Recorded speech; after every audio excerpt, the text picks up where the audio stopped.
Hi, I'm John Tanner with BraveEd, and I appreciate your willingness to spend a few minutes with me on what I truly believe to be one of the single most pressing issues in public education right now.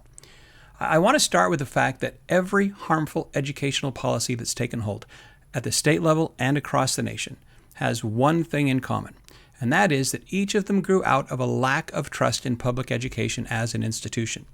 If public schools were among the most trusted parts of our public life, many of these policies would never even have been introduced or even considered. But that's not where public education stands today, so the policies keep coming. So here's the critical question. How do we build the level of trust we need to stop this trend, knowing full well that the policies won't change until the trust does? I've spent nearly 20 years searching for that answer.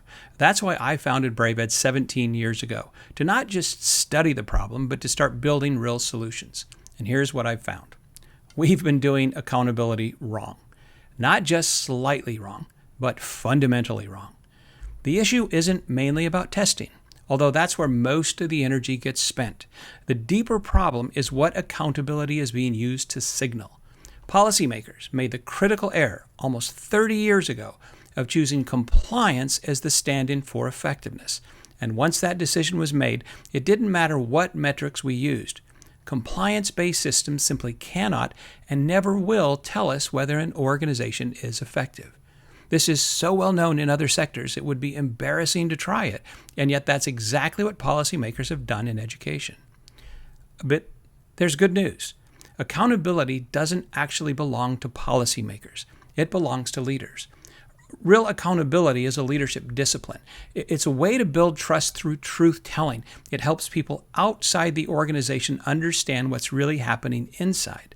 That means any leader can start doing it, and you don't need permission, policy changes, or legislation to begin. And here's the kicker. Whether you realize it or not, the public is constantly forming judgments about your work, every minute of every day, which means that your only choice is whether to do accounting well or poorly, because it is happening whether you like it or not. And when we do it poorly, trust erodes.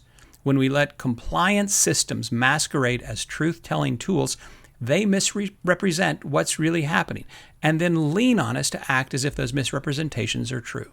Let me give you a classic example. Take two schools with different graduation rates. A compliance model draws a line between them, placing one school above it and one below. One is successful, the other is failing.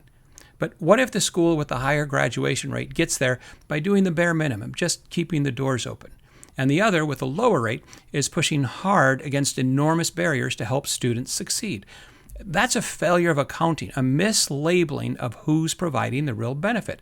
And that happens every single time we mistake compliance for effectiveness. And when we act on those misreadings, we destroy trust.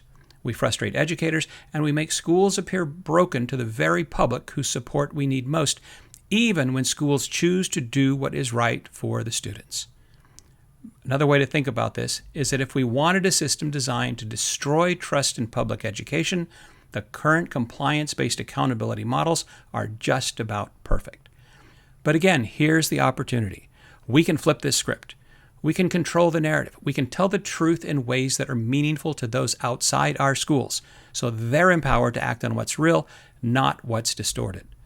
That's what BraveEd teaches leaders to do, to account for what matters in ways that matter to the communities that matter, but using language and frameworks that can carry those messages and create trust in the broader institution. This is not about piling on more. It's not another 10-ton initiative added on to what you're already doing. It's a discipline that can be learned. An extra hour or two a week is more than enough to start making a transformational difference in the trust others place in your leadership. Something has to change, and it has to change quickly. And the only people in a position to make a change are those serving in the schools. We've seen what's come out of early 2025 legislative sessions. These policies are not slowing down. Educational critics feel emboldened, and educators can't afford to just oppose bad ideas. We have to stand for something better.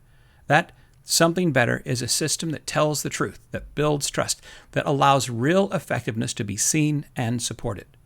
But we all need to learn what that system looks like and how to use it. So I'm extending an invitation to every educator, to every leader, to everyone who wants something better for our schools. Join us in learning how to account for what matters and finally start building the trust we need to protect and improve public education. I hope you will, and thank you for your time.